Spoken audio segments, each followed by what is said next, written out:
नमस्कार। मराठा आरक्षणासंदर्भात मनोज जरांगे पाटील यांच्या राज्य सरकारने सर्व मागण्या मान्य केल्या आहेत।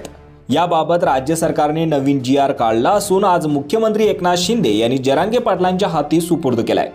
जरांगे पाटलांनी ज्या मागण्या केल्या होत्या त्याचा सरकारकडून अध्यादेश काढण्यात आलाय, परंतु अजूनही मराठा समाजाला आरक्षण देण्यात आलेलं नाही।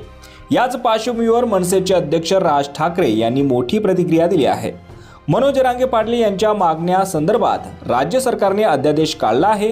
या अध्यादेशाच्या विरोधात हरकती घेण्याबाबत 16 फेब्रुवारीपर्यंत मुदत देण्यात आली आहे। त्यामुळे युद्ध जिंकलंय, परंतु खरी लढाई अजूनही सुरूच असल्याची प्रतिक्रिया समोर येत आहेत।